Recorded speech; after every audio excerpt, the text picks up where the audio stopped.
you imagine a world without the guitar?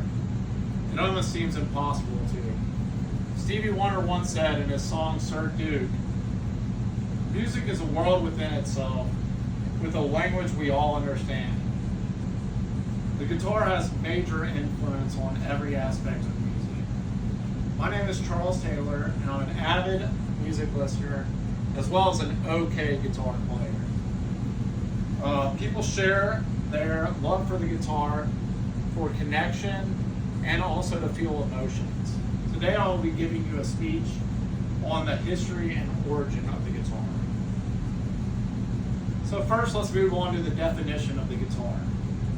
Merriam-Webster defines the guitar as a flat-bodied string instrument with a long fretted neck and usually 6 strings played with fingers or a pick.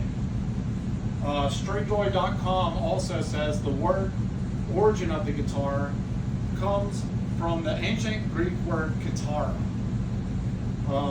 And this has evolved through many different languages, but only evolved a little bit. Another fun fact about the guitar is that it's been a tremendous global impact.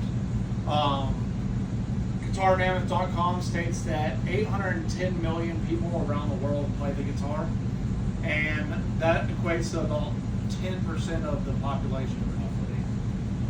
All right, let's move on to the history of the guitar. So, one of the first string instruments ever recorded was the tambour. The tambour existed in Mesopotamia around 1500 BCE. It was a 2-string instrument. It had the same shape as a guitar, similarly, but it had a long neck, more importantly. The oud also existed around this time, and the oud was very similar to the timbre and it evolved out of the timbre. So if we move on to the Middle Ages, we have the lute, also the guitarn, and finally the vihuela. The vihuela was a very important aspect of the modern guitar. In the 15th century, the vihuela was invented, and it featured a shape similar to a guitar, more similar, and then also it had a sound hole that you see on modern guitars, instead of just like small sound holes all over the body of the guitar. Along came the 19th century, turning point, and Antonio de Torres Arata made drastic changes to the evolution of the guitar. He changed the bracing style within the guitar, also gave it a more modern guitar shape, and he also changed the top thickness and bottom thickness of the guitar. This is what we know as the modern classical guitar. Lastly, we'll move on to the last 2 centuries of guitar. The most important aspects of this these are names that you probably recognize on a daily basis. So in Daryl Martin's research, he states that in the mid-1850s, C.F. Martin Sr.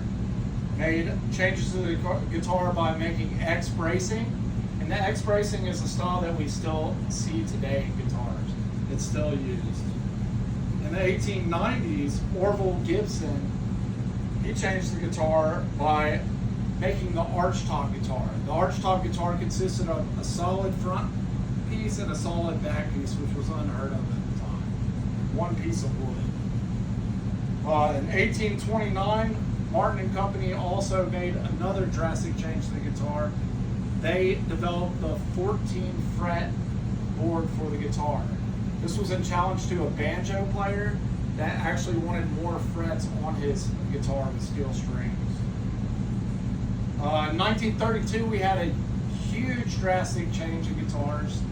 The frying pan was introduced, which is the first electric commercial guitar. This was introduced by Rickenbacker, and Rickenbacker was made popular by John Lennon and Paul McCartney later on in the 60s. That was like their instrument of choice. This was also played as a slide guitar and was called a lap steel. Fender also later made the guitar solid body guitar in the 1950s. That was a huge drastic change for the electric guitar. As we come to the end of this, I want to reiterate the most important part, that the guitar was developed over thousands of years and not just developed overnight. The guitar has made a huge impact throughout history, and then changed the way we perceive music forever.